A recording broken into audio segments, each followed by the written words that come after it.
I think we've got two hosts.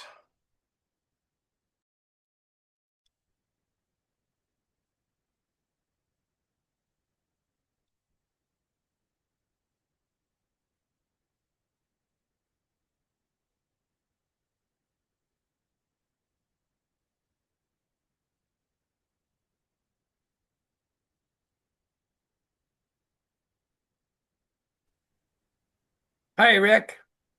Hey there, Gary. I can't believe you're there virtually. Why is that hard to believe? It's just like the old days. Oh, yeah, yeah, It's yeah. like, Well, and it's after COVID, so many things changed dramatically about meetings, you know, and the whole thing is different. it is. Hello. Hey, Judy. Hi, Mike and Mike and Emily. Where are you guys? They're at the school. Yeah. We had a little confusion there. Oh, we got a lot of people to admit here. Hang on.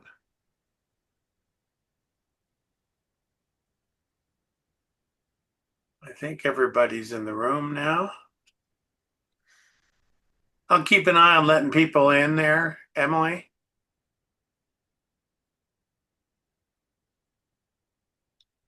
Should we approve Firefly's AI to record?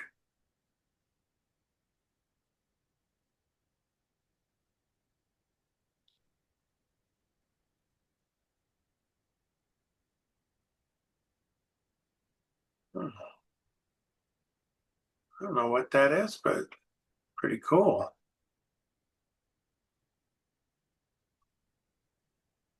Hey, Rick, this is Greg Morse. That follows me wherever I go in a meeting. You don't need Okay. to accept it if you want, but if you accept it, I can send you a link to the notes after the meeting if that Hey, helps. that would be. I'm thinking it's pretty cool, and maybe we should do that. So Well, I'll we, send it to you afterwards and you can decide if you want to use it in the future. I use it for all my meetings, but it just follows me wherever I go. Sorry no, about that.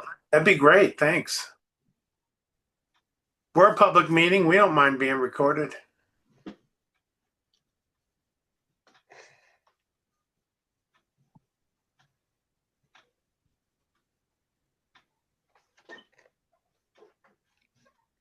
I'm not sure if I have the agenda here. Hang on. Emily, do you want me to run the meeting or someone in the room run it? Emily's muted. I don't know if Is- Emily knows that. You're muted. Ah, sorry. How's that? That's good. Okay, cool. I mean, I can run the meeting. I have the agenda in front of me. That would be great. And Dave's back, so we now have a quorum. Oh, so you do have a quorum. We do have a quorum now. Oh, tell them we're really sorry. They did get it opened up after you left. Okay, well, I tried to get in Oh, and couldn't.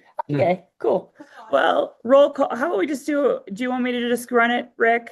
Sure, please. That'd be Okay, great. cool. I'm gonna call this meeting to order. It is 7:03 p.m. Emily Herndon is present. Rick Hall is Recall is present, present. and Jane Kipp is present. And all others are absent tonight, so we do have a quorum. I need a motion to approve the agenda. Jane makes. Jane makes a motion. I'll second it. Rick, second. All in favor? Aye. Passes unanimously. Any nays? Okay. I have an approval for the May 12th minutes, which I haven't seen because I didn't do them because I was driving Well, last time. they're handwritten, so I was thinking that maybe Jane could just read them into the record and then we can approve them. How's that sound? Okay, Or can we do, is there any reason we can't defer it until next time? No, there's no reason we can't. Okay. copy. Then We I'm can going to we copy and table it. let's just defer it till next time. How's that? Those are the only. Okay, cool. Thanks. To next meeting. Okay, so we'll just defer it to next meeting until we can clean these up. Sounds great. My apologies for last meeting. Bonner history tidbit. That's me tonight. Parker has deserted us and she's getting a job or they're getting a job in California, so it's up to me. I was going to talk a little bit about Mullen and Milltown. Um, to understand the Bonner Milltown area's role in construction of the Mullen Road, consider this. John Mullen spent 25 months from 1859 to 1862 building and improving his military wagon road from Fort Walla Walla to Fort Benton. For 6 of those months, or almost 1/4, Mullen based his operations on the banks of the Blackfoot at Cantonment Right. That was headquarters from November of 1861 to May of 1862 during the second west to east operation. In the first, Mullen had all but abandoned this area after taking 2 days to transport all his men, stock, and wagons across the Blackfoot. Word had come on July 1st that year that Major George Blake, as requested, had already reached Fort Benton with 300 troops aboard the first 2 steamboats to get that far up the Missouri. Mullen would take them on a test march across his new road to Walla Walla. He had sprinted almost to Fort Benton in 1 month, leaving many improvements behind. Now he was back to remedy the issue. In the middle of that winter of 1861-62, Mullen's men, both military and civilian, built a 4-span bridge across the Blackfoot, roughly where I-90's westbound lane is today. Others were sent up the Clark Fork, called the Hellgate back then, to dig 5 side cuts to avoid 10 crossings of the river. The most substantial side cut was 3-mile grade between Tura and Kendall Creek, a road that was used for almost 50 years thereafter and is still visible to passersby high on the mountainside. A sketch of that work dated April 1862 by artist and interpreter Gustav Sohan graces the cover of the Mullen Road, the book, The Mullen Road, carving a passage through the, that's backwards, through the, there's the picture if I can hold it up right. That's that 3-mile grade on the other side of Tura. It was published in 2015 by Missoula's Mountain Press, and this book is considered the seminal treatment of Mullen Road construction. Today, Lieutenant Mullen's statue at the west end of the Highway 200 bridge in Milltown is one of 7 in Montana that were dedicated in 1916 and 1917. He himself spent as much time in the winter of 61-62 in the balmy Bitterroot that he so loved as he did on the Blackfoot. Mullen wrote in his 1863 report, though a cold and bleak place, the Blackfoot nevertheless proved a suitable point for our purposes. The camp was situated on the high flat in the forks of the Blackfoot and Hellgate rivers, where timber was abundant and close, but exposed to the bleak winds that at times come down the valley of the Blackfoot.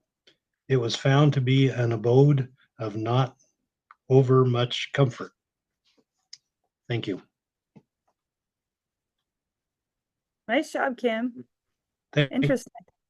Now I'm going to look for that road. I'll send that to you, Emily. Perfect. Thanks. It's up there. I'm going to go looking at that from my place, that direction. That's cool. Okay. First opportunity for public comment on items not on the agenda tonight. I was wondering if Kim could drop the book title in the messages.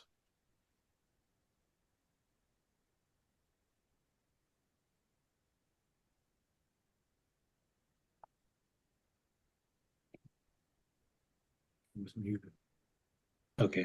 All right. In the chat, Rick? Yes, please. Yeah, I'll do that. Thank you. Any comments not on items not on the agenda?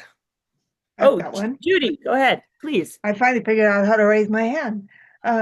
So I was at a meeting today, and Nick from County Parks and Lands and Open Lands was there, and we were talking about the possibility of having another community council / county sponsored picnic at Riverside Park again this summer. Is that anything you guys are interested in? Because last year was really fun, I thought. That was great last year.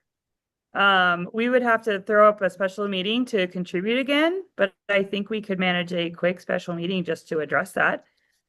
Yeah. 'Cause when did we do it again? When we were talking, well, I haven't talked to Friends of Two Rivers, but I'm pretty sure they'd be up for it as well. Do you think, Gary? That's 50% of the meeting here. Rick? But yeah, and he said a little report on the park. The rentals are up. It's busy summer and winter now for people renting it for events, which is great. And I think Gary alluded to a softball program that was going to start there. So they've stripped the infield and they have brought in new infield material. I guess it's kind of a process to rebuild an infield, which neither of us understood what that was, but they're doing it. And so at some point this summer, we're going to be having fast pitch softball out here at West Riverside Park. Nick suggested that we need to look at the calendar because the park is busy, but he thought a weekday evening, probably when there's no concert, might be a fun time to have it. I don't know if you want to like have Yeah, a committee to look into it or how we would do it. I just wanted to add that we're in the process of replenishing our bank account right now, and I see Karen just arrived, so we can find out. But I mean, I think we could make a motion that we can't approve the amount. Well, I guess we can.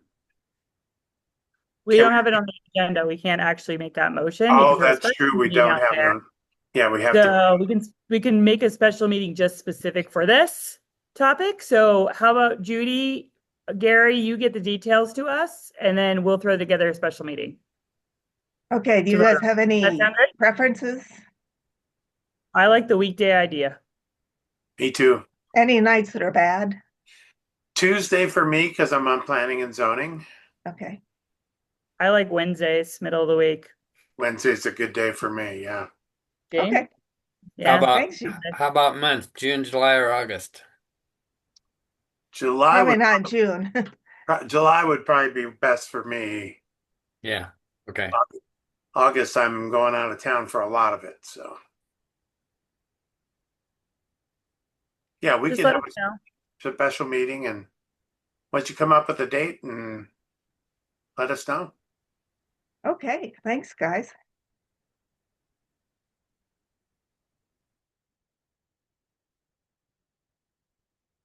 Okay. Any other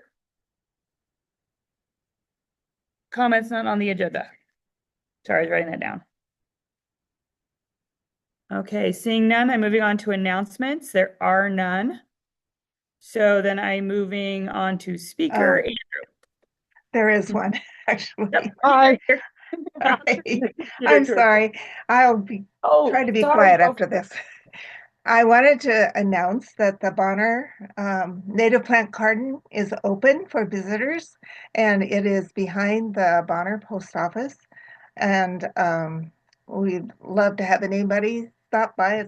It's a little pocket park, so it takes just a few minutes to cruise through. And the plants are doing great. They were planted by the sixth graders who came back a couple of weeks ago before school was out to add to their journals, marking down what their plants had been doing over the year. And we had a sort of a dedication ceremony. So it is open to the public, and I hope you'll all enjoy it. Oh, thanks. I'm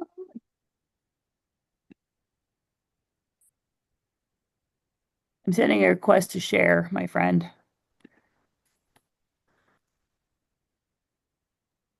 Here we go. This one right here? Yep.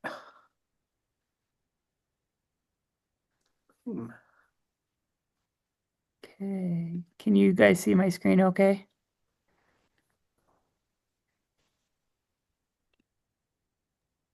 There's the way to do No, that. we cannot see your screen. Probably because I moved away from it. Sorry. Hold on. Now I know where to go. Sorry.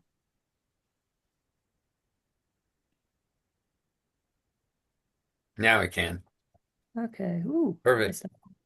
A lot of stuff going on here now. There's that PowerPoint. There we go. Yeah, screen of somebody that works hard. There we go. There you go. All right, everyone. Space bar when you want to go forward. Okay. I'm Andrew Hagemeyer. A lot of you, I haven't been to back to the Bonner Community Council in quite some time. I was one of the planners over in the planning office for a long time and spent a lot of time here working on the plans and the zoning. But about a year ago, I was hired to be the Community and Economic Development Director for Missoula County. And so my new role is managing the county's now 6 tax increment finance districts and the county's housing program. And so with me today is Flanna McClarty. And what we wanted to do is give you an update on what we're proposing to the county commissioners for a budget for the 2 tax increment finance districts that are within the boundaries of the Bonner Milltown Community Council. And give you a sense of what the budget process looks like for the county commissioners, and just to educate and to inform. So with that, you tried to hit the space bar. Uh-oh.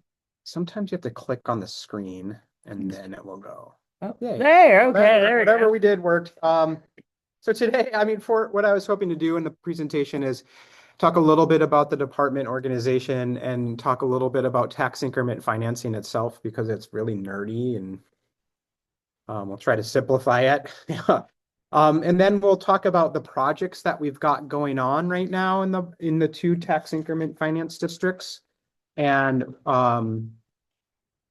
potential projects that might be coming in the next fiscal year that we're budgeting for. And then Flanna will walk through the finances of the 2 districts that we have in the actual proposed budget, and we'll keep that super simple. And then, if anyone has any questions, because we got a small group, I think it's just perfectly fine to stop me or Flanna and ask. Yeah, maybe hit the screen again. There you go.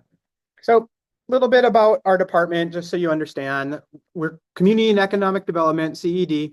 And we have these 2 programs, the TED program, I'll get into what a TED is in a second.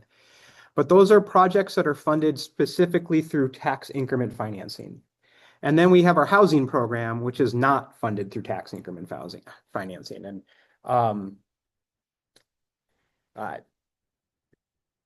they're very different, but they actually have some good synergy. And so when I took over the department, the county administration decided it would be a good time to kind of combine these 2 programs. Housing was over in grants before. So what is a TED? It's an acronym for Targeted Economic Development District. So what it is a thing that in state statute, both counties and cities can do. And what it does is it creates a district, a taxing district for simple terms, where we identify an area, a geographic area, and we identify that this area has infrastructure deficiencies.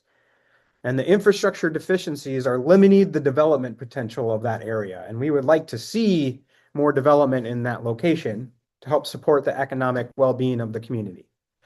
So we create this boundary. And then what happens is, as the property taxes change in that location, the new tax revenue goes to the budget of the tax increment district, the TED. So I'll show you what that means in a minute. And it can be that new tax revenue that's generated over time can be used to finance infrastructure within that area, infrastructure projects.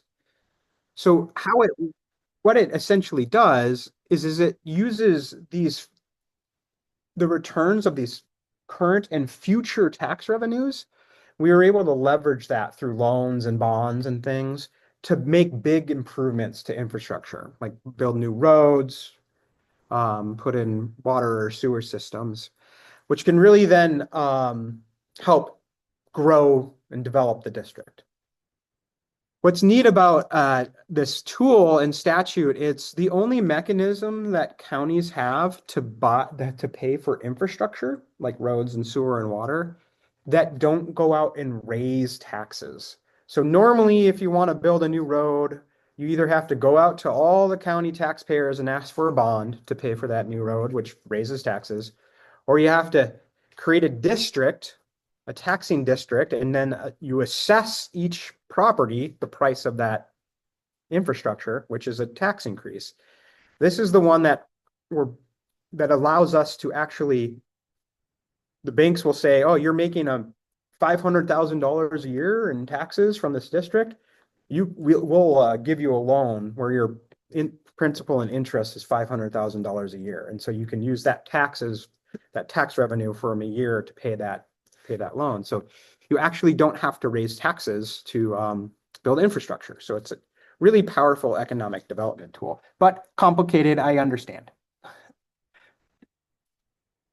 So I have a little model here that tries to explain how it works. So we go through this process to identify how an area is missing infrastructure, and that's limiting the development potential. We create the district. So pretend that bottom bar there is the existing tax base when the district is created. As the property taxes grow in that district, maybe you make some small improvements, maybe some new businesses move into that area. That difference between your base and the new taxes, that green bar, goes to the tax increment finance district. It's called increment. And eventually you're able to use that to make bigger improvements, and then bigger improvements happen. You see more positive growth and development. And eventually that district expires, and then you have a new base for the county, a new tax base for that area. It does have some downsides. It's not no taxing mechanism is perfect. It does freeze that existing tax base. So all of the taxing jurisdictions that are within a TED, the county, the school districts, the fire districts, all of their tax base is essentially frozen for the life of that district, but they still have to deal with the additional growth. So that is a known downside of tax increment finance.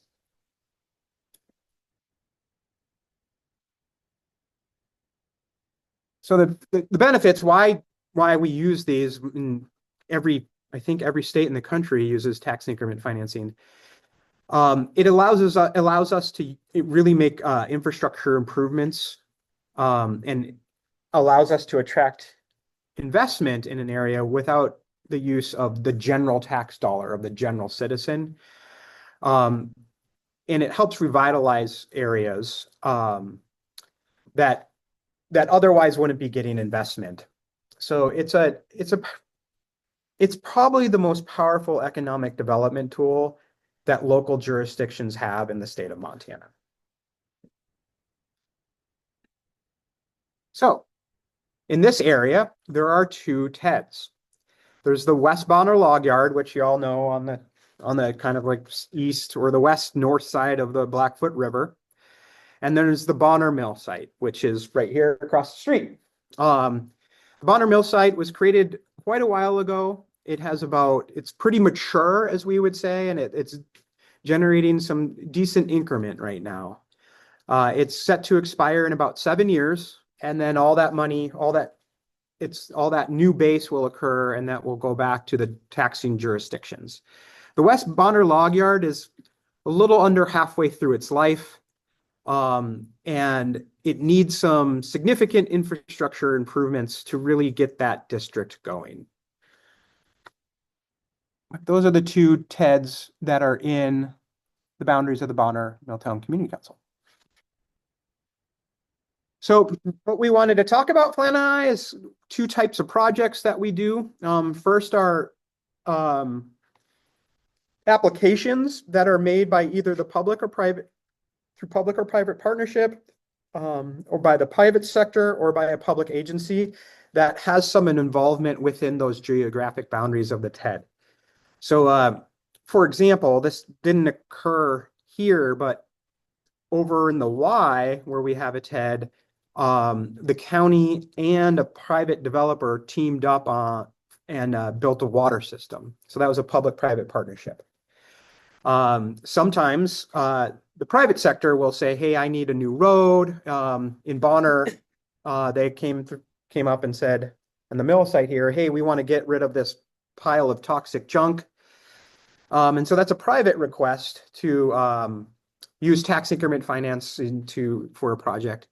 And then sometimes we have public agencies make requests as well. And so just recently we approved a request for the Missoula Rural Fire District to help with build the ambulance bay here in Bonner Mill.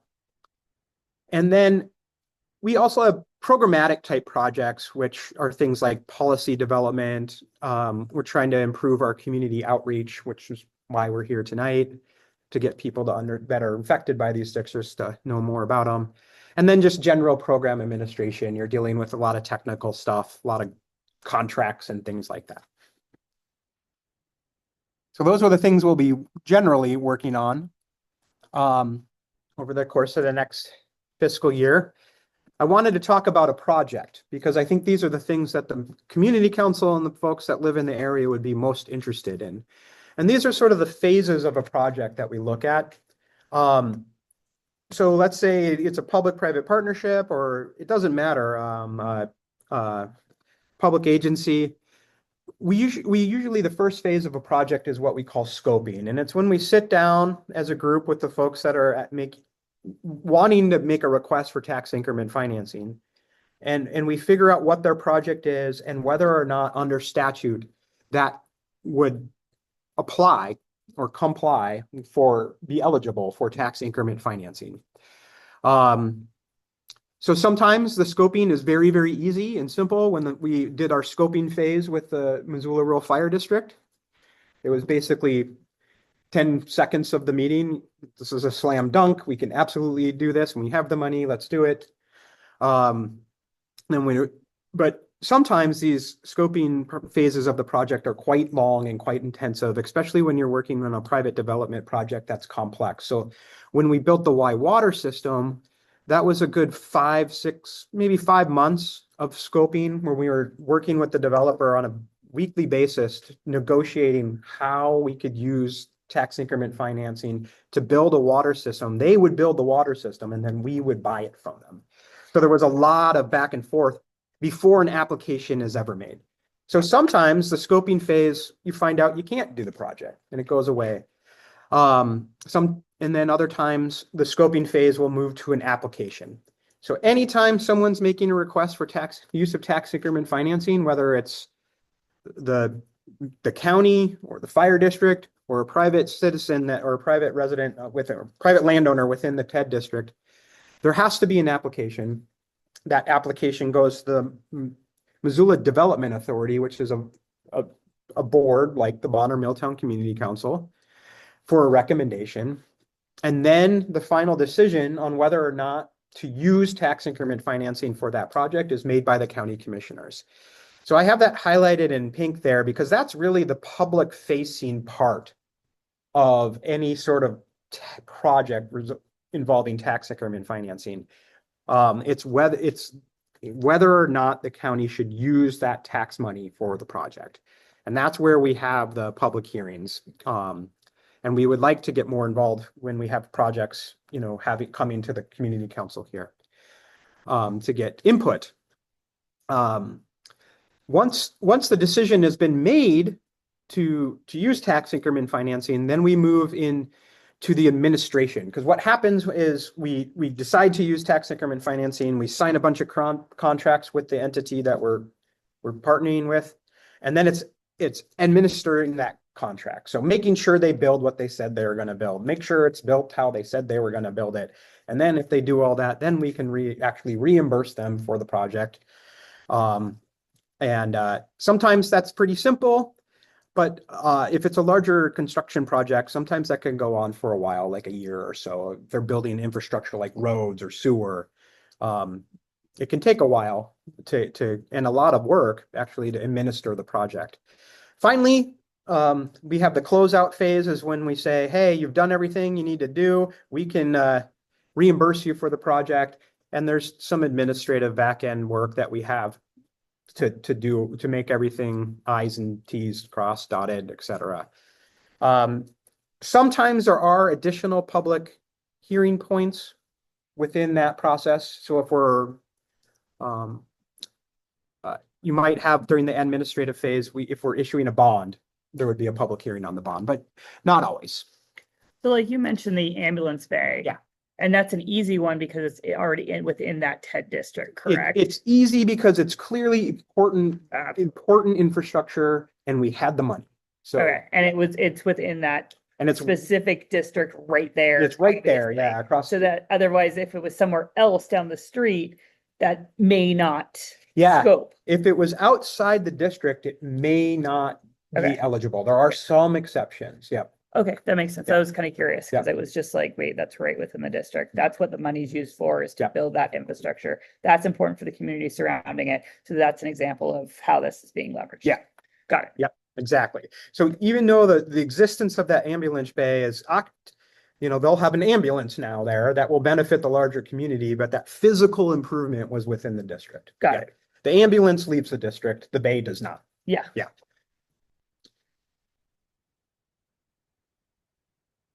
And your own Bert Caldwell, oh, Rick, go ahead. Hi, Andrew. So the Y project, did it fund a connection to city sewer or did it fund a small scale treatment? We're building a water system and it's going to be a separate water system from the city. The city's water system it's out by Butler Creek. It ends out by Butler Creek. It basically goes to the airport and then stops. There's no city water past that point. And the lack of public water was really constraining development out there. And so it's a big win for us to get that water system. So is it a community well or is it a storage tank or what is being planned or is this still being worked on? It's going to be a public water supply well with a big pump and a big storage tank.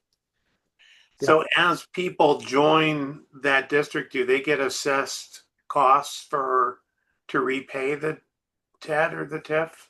They don't repay the TED, but there was private money. So we used $5.3 million in tax increment financing, and then there was $800,000 of private money used. Okay. And we will draft it's called a latecomers agreement. And so that latecomers agreement would go back, whoever connects later would be paying back that $800,000 bucks. Got it. Okay. I had another question and it's eluding me right now. It'll come to me later. Go ahead. No problem. And I don't know if I can't always see hands raises. So if someone wants a question, just speak up. Yeah, we can't see everyone, so yeah. So here are some projects that we're working on right now. In progress, the ambulance bay is underway. It's already been approved. It's in the administration phase. It's expected to be completed in, I think it was October, November, somewhere in there of this calendar year. So technically the next fiscal year. I don't think you'll see any construction for a little bit. I thought I saw Chief Finley on the call. I'm not sure when construction will start, but you'll see it this summer. You'll see activity there sometime this summer. So that's our in progress project that we've got going on right now.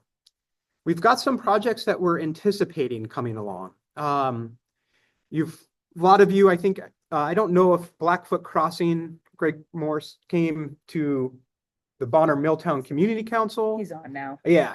I wasn't Okay. sure if he presented to the community council or not, or if that was a separate meeting. That was separate, but Yeah, okay. Well, Greg's been doing some outreach here. Gregory's been doing some outreach here. We're anticipating some sort of application from Gregory in the coming fiscal year. I would say it's still in the scoping phase. We're trying to figure out what exactly his project's going to be and what would be eligible for tax increment financing.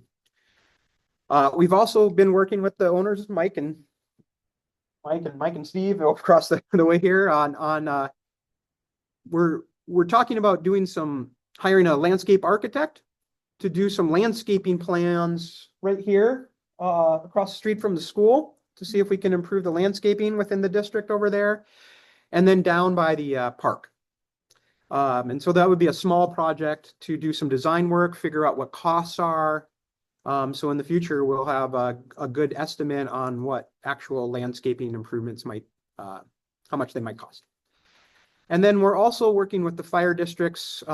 This one, it's going to be coming this year, we hope, to do some contracts with the fire district.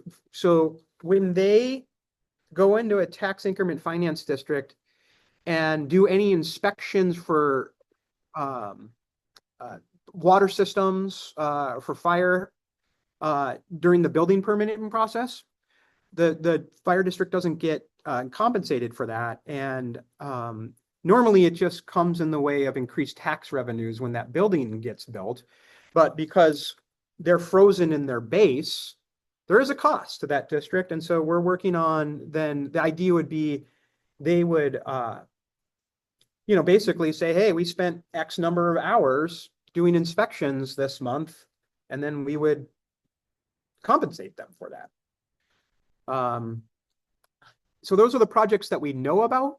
And they're happening both in the Bonner Mill site and the West Bonner Log Yard. I put ongoing under new request inquiries to be determined, because you never know, things change. Mike here could come running in and say, we've got a new project. We want to do this instead. I don't think that will happen because we've been talking quite a bit about the future at the mill, but you never know. Some programmatic projects that affect the area. We've been approved. This is underway right now. We're doing an industrial lands study, which is looking at the future of industrial lands in Missoula County. That's part of the county's larger comprehensive plan update that they're working towards. This will be an existing conditions analysis that will help the planning department with future decisions about land use and zoning and industrial lands, because what we found since we've adopted our zoning just a few short years ago, that the nature of industrial lands is changing rapidly. And our great zoning is already a tad bit behind when it comes to industrial lands. So we got to keep up. We've got the legislature made some changes to how tax increment finance works. So we've got some studying to do there. Nothing significant. The most big thing that will affect us is the actual property tax rates that change throughout the state. So that's just some work that Flan and I got to do to understand things. We're working on some policies, just in terms of how tax increment financing is used and administered. We don't have policies right now. I would say our program is not very sophisticated, and it would be nice to have some policies around some specific issues. The people who make requests for tax increment financing have asked for these policies. They want to be able to look at how we view things in advance instead of having to come to us and ask. We'd like to do some more reporting on the finances of our districts, quarterly reporting that would be presented to the MDA board. And then we're anticipating on updating the comprehensive development plan, which is at the Bonner West Log Yard. So the comprehensive development plan it's the guiding document for a TED district. It says these are our infrastructure deficiencies. These are the things that we should spend the tax increment on to improve that area. The state legislature made some big changes, not at this session, but at the session before, to how TEDs work. They expanded the opportunities within TEDs, and our comprehensive development plan in that district does not reflect that. One of the things they did was they allow us to use money on supporting workforce housing. And that could be with Gregory's project that he's talked about with you. That's possible. That could be possible in the future there. So we have to update that plan to allow that to happen. Across the street here at the mill site, no intention to have workforce housing. So we're not going to update that plan to incorporate workforce housing. You good with that? Yeah. Can I ask you a question? Yeah.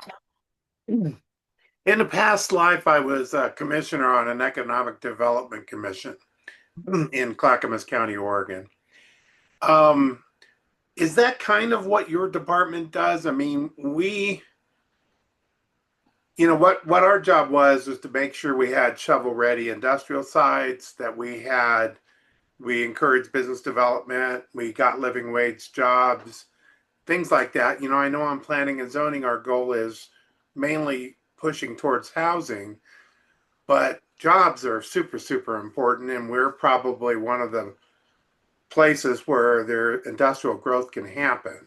So is there anything like that statewide or countywide or here? So yes, what we do is we do that first part. The way I talk about it, Rick, is I think Flan and I's a big part of what our job is to implement the county's vision, to implement the county's plans. So the county wrote the Missoula area land use element. If you look at that land use element closely, it talks a lot about the need for infrastructure to support industrial lands and housing. And it identified where that stuff should go. And it even talked about potential infrastructure projects that could benefit industrial lands and housing. And so that's a huge part of what we're doing is implementing that vision, that plan to help address our shortage of industrial lands and increase our housing supply in the places that we've kind of envisioned them happening. As for, so job creation is a big part of that, but we're not actually out there doing the recruiting or anything like that. And we're not out there pushing for living wages and working with businesses on those types of things. We have the Missoula Economic Partnership that does a lot of that type of work. And so we work really closely with them, but we have our missions are in line, but don't overlap. So I think your Economic Development Commission probably had more expansive powers than what my department does. And much more to compete with between 3 counties in a metropolitan area. So, a little different situation. All right. So with that, this is the part where I hand it over to Flana.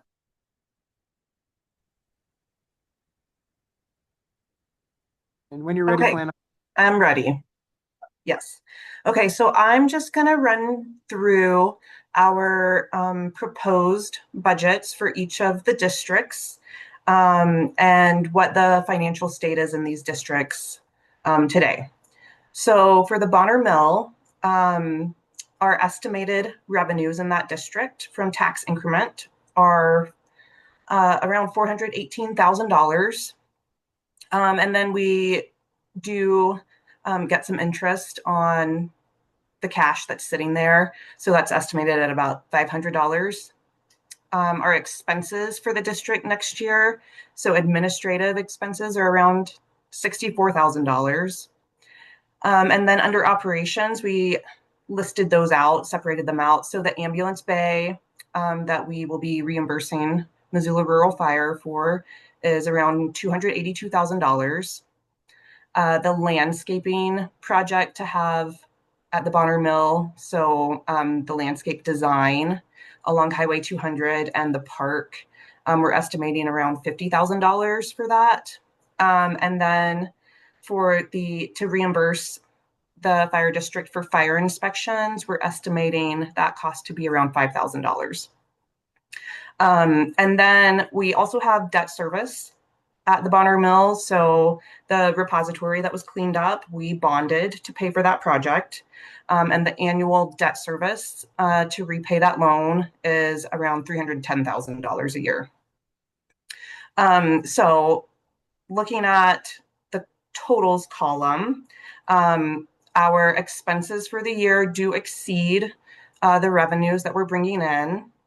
So that fiscal year balance is a negative $292,000. However, this last line, the available cash, in that district, currently we have about $1.3 million. And so we'll use available cash to cover that $292,000 deficit. And then we should still have around $1 million in cash for that district.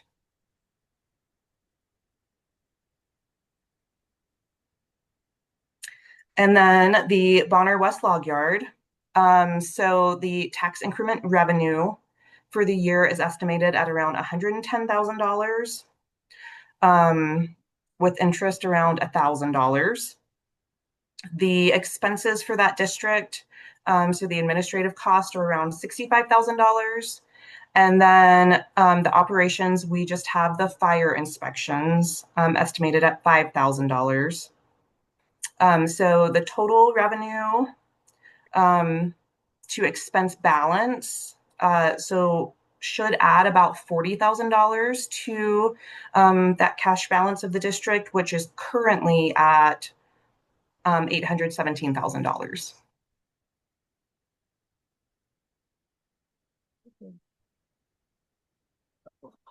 Right there. Minor There you technical go. difficulties. There All you right, go. we moved on. Can't see anybody with this. So that's the gist of the budget that we're proposing for those two districts to the Missoula County Commissioners. So all of these expenses, all of the things that we're talking about paying for, come straight from the district. So we're not asking for general taxpayer dollars to do any of this. So it's a unique little line in the county commissioner's budget. And the county commissioners, the information on how the budgeting process is going to work will be on MissoulaCountyVoice.com. I would assume most of you are probably familiar with that website. It should be prominently displayed at the top of that website. The first hearing, as I understand, on the budget is scheduled for July 24th, but they will be having public presentations throughout June and into July. 10 a.m. most Tuesdays and Thursdays. Yeah, we are presenting this to the county commissioners this Thursday. I mean, that would be tomorrow. It's Thursday. Yeah. What are the administrative expenses comprised of? Yeah, great question. I'm going to stop sharing if that's okay. Okay. So someone's got to pay for Flana and I. So we are paid through tax increment financing. We are not paid out of the general tax budget or the general budget throughout the county. So it's Flana and I's salary. It's, we have an attorney that we use on call to help us with these contracts and things like that.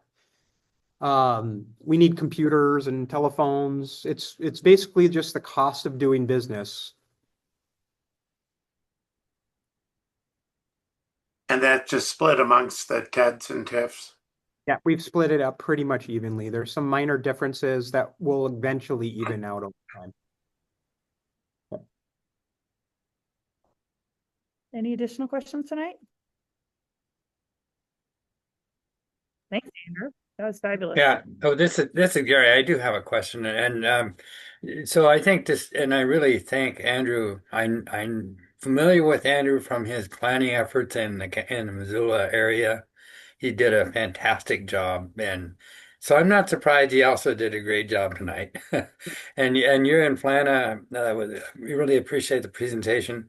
My question is just: is there any way to mitigate the losses to the fire district and the school? Because as growth takes place, they experience additional costs, but without any availability of growing tax resource, they don't have an ability to increase their payments for the services they provide. So I don't know if there's any way to mitigate that or not. Overall, it's clearly a really beneficial program for infrastructure and a great asset. So I don't know if there's any way to mitigate those other costs for other services. There are ways. It affects. So here are some of the things. I mean, some of the things you're seeing, like a small mitigation is the fire inspections, right? That's a small example. We can over time we can adjust the levies that are taken out. So it's possible to change the levies. So less money is taken out of goes to tax increment, and more of the money goes to the districts. We can do what's called a remittance. So at the end of the year, we can take excess money and give it back to the taxing jurisdictions. So those are some of the things we can do. It's I think our primary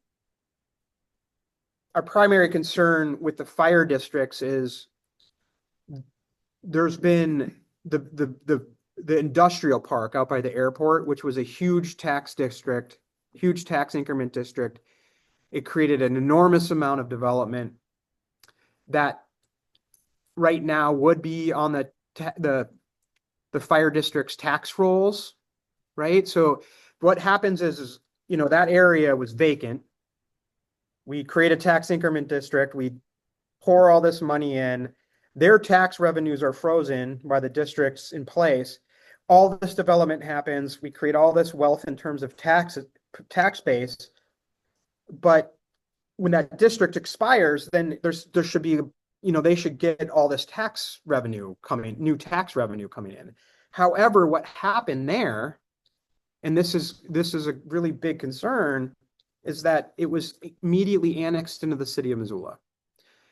And the fire district never saw the long-term benefit and return of that tax increment district. And that sucks. Frankly, I mean, that sucks for them. The good news with the districts out here is they're never going to get annexed. So when these districts expire in 7 years, when the mill site expires, the mill was shuttered essentially when the tax increment finance district was created. Now there's 600 plus jobs there. There's a lot of new tax wealth being created. Hopefully we're getting the mill in a position to be successful well into the future. We've got more improvements in plan there, and in 7 years, that's going to be a nice bump for all the taxing jurisdictions so they get some long-term benefit out of it. And that should be a great one, but that the fire district really got the raw end of the deal with the development park out at the airport. Yeah. The school district didn't, because it doesn't matter where the city boundaries are. The library, I mean, it affects all the taxing jurisdictions, right? I mean, it affects the county too. But I think proportionally, the one we're concerned about the most is the fire district. Yeah, thank you, Andrew. Okay, any other additional questions for Andrew? Okay, I'm moving on to bouquet period. Bouquets. She unmuted herself. So Judy, take the floor. Yeah, I'd like to offer a bouquet to Jane for setting up the community cleanup day. That getting that grant is not an easy task, and administering the cleanup was more than I think anybody anticipated it would be, and not always in a good way. But I think that the effort to show our community that the council and all of us are interested in how things look out here is really great. And I just want to thank you for taking that on, because it turned out to be a big job, and it was already a big job, and it turned out to be even bigger, I'm sure. I was going to amplify that.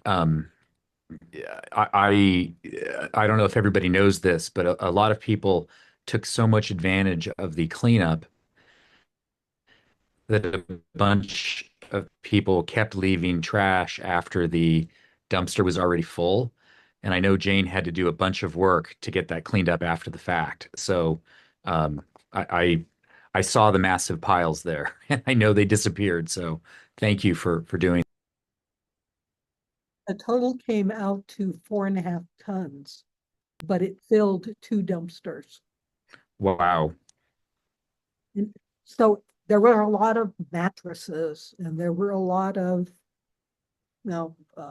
sticks and wood and things like that, kids' toys. But so it wasn't weight, but it was volume. And the first dumpster was full to the top. I had to be very creative in getting the top down and staying down. But the second one In was, one day, no, it took one more night. than, what happened was, the dumpster was placed on a Friday. By Saturday morning, it was overflowing. I never even got a chance to go out there and staff it. Somebody did it overnight, and it was a lot of stuff. So we had to take stuff out of the top and throw it down and then lock the dumpster. And people kept leaving it over Saturday and Sunday to the point where it was another dumpster's worth. But what I did not realize is that when I obtained the estimates from Grizzly Disposal, that if you don't meet the number of tons that they say they're going to get, you get a refund. And it was like, oh, nobody ever mentioned that to me. So the first dumpster, instead of costing $1,200, only cost $600. And the county said, well, you still have $600 to spend. You want to get another dumpster? And we got the second dumpster out on Wednesday. Guarded it with her life. Guarded it with my life. I even ate my lunch next day. I can buy an entertainer for a while. Yes. And Jane, we have you on, we have you on the calendar for an update in our discussion items on this too. So The deal is, yes, it was a lot of work, but the people, particularly on Wednesday, were really grateful that it had come out. Yeah. They said it was necessary. well, thank you, Jane. Any Miss you. other bouquets? Oh, thank you. Yes, and you too. I was just there for a little bit. Okay, another bouquets, another public comment period.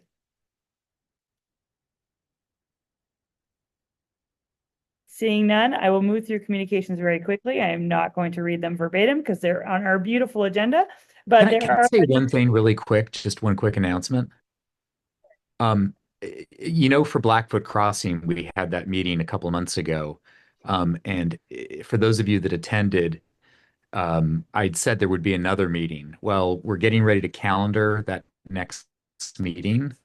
And my understanding is the council doesn't meet in July and Correct. August.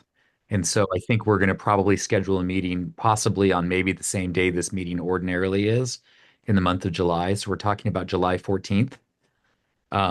And our goal for that meeting is to, we're going to be submitting our zoning change request. And so our goal is to make sure to get that in front of everybody. Obviously, we talked a lot about that at our last, the public meeting that we had. And so we've incorporated all that feedback into this request. And so that is kind of the goal of that meeting is to share that with you because that submission will be happening soon. And I just don't like to have people surprised about things. So just a quick update on that. So goal right now is July 14th. Just email us and we'll make sure we get that opportunity. Perfect. Thank you. And then we'll do another probably mailer out to everybody just because not everybody's on your distribution list, but it'll probably be online is what I'm thinking this time. Sounds great. Perfect. Thank you. Thank you for the update. We appreciate it tons.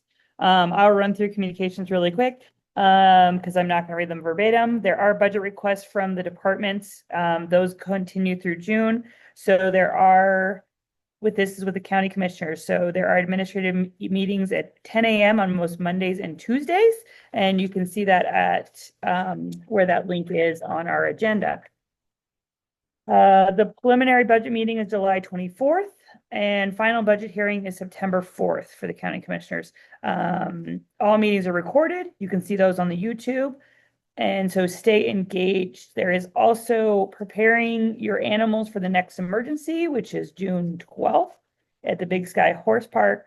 Practical resources for animal emergency planning is also a Zoom webinar on June 16th. And those links are in the agenda. And then a biosecurity update for horses and livestock in Western Montana is June 28th. So a lot about animals. They're all free and open to the public. Registration is required and available online, so just help spread the word. And onto the treasurer's report. Karen left, so we will, right now I have the treasurer's report as $448.29. And that is what it is right as of this moment and not confirmed.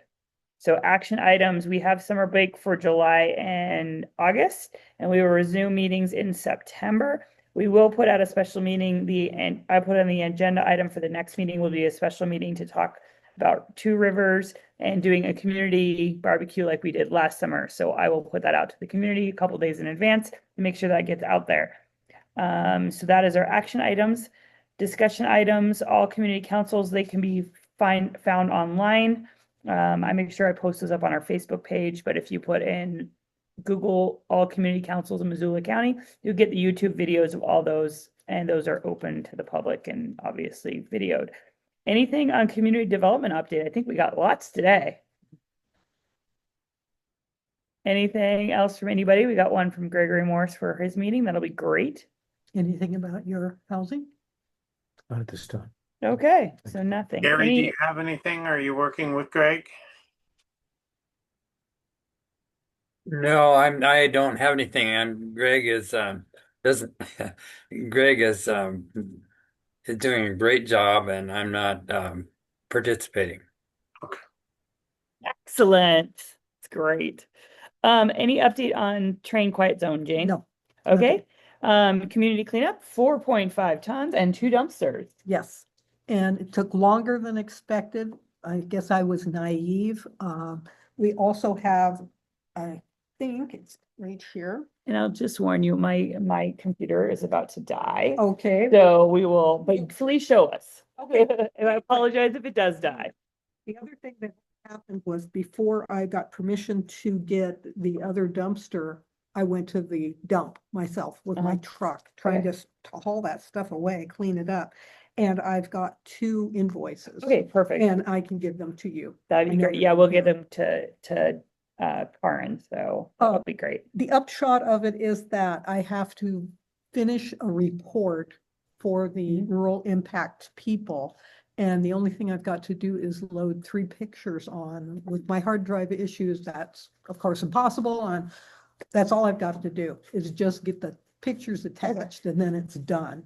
So then the Let me know if county, you can't. I have a couple pictures from that one day. out of the $1,200 that I was given to do the project, it cost $1,147. Perfect. So I met the estimate, I met mostly the time frame, and the site is cleaned up. So Sweet. all is well. Well, and Jane, I want to say that you're not naive. It was the first time. I don't think we adequately knew what the need was. I think that we do now. And I think that it's something I think that we want to consider doing again or applying Yeah. for another grant. I mean, it worked out wonderfully. Clearly, the community needed it.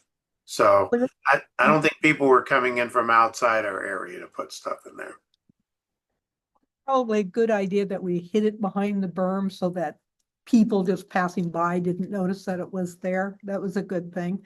Not everything that people wanted to dump got into those dumpsters. You know, I had to reject tires and really big stuff. And there's still a couch sitting out there by Rustic Road that I would have loved to have gotten rid of, but it just didn't happen. The idea is good. One of the things that they ask in the report is did you learn anything from this? And I said, yes, I think you have to have at least 2 dumpsters in the future if you did And it someone again. guarding it. Yes, someone guarding it with their life the whole time it's there, and limit it to 1 day. Have it delivered in the morning, have it taken away in the evening. Then nobody can dump stuff without you knowing about it. Yeah, I mean, the problem we found out is that even when it's closed and locked, people are still dumping things. Yeah. So, And when we went on Saturday evening, we went to the dump before it closed at 4:30. And we have a little pickup truck and it was jammed full. When we came back, people had brought their stuff and they didn't even bother to put it in a bag or a box. They threw it on the ground. hey, And so then we spent Sunday picking that stuff up and putting it in bags or boxes so that we'd have someplace to hold it. we And will put this on the agenda at our picnic as well when we get that planned for the community. So I think that's a good thing to bring up there too as well. all in all, I think it was a good idea. I know, I think it was a great idea. I think it was a huge need too. We'll just have to think about it a little differently next time. Yeah, just a little differently. Okay, final public comment on the agenda.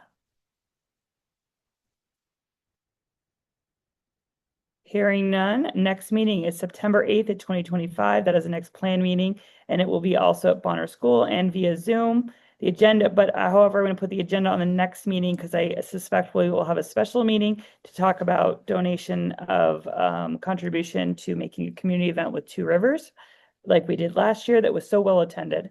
And any other last words? Otherwise, I am adjourning this meeting officially at 8:06. Thank you so much, guys. Enjoy the summer, and I'm glad I made it through before my computer died. Sorry for all the confusion, Emmy. Good, you're good. Hey, unfortunately I missed that darn baseball game. That's my only disappointment today. I want to see some baseball games now that they're having them. Hey, Murray State's going to the World Championships. I'm good. I mean, the baseball. Oh, who did? I'm good. Murray State. Oh, good. Racer. So it's like it's rare that we get this. Anyway, I would say. We'll see you guys. good night, Bye, guys. everybody. Nicely done. Good night. Thank Have a you. great summer.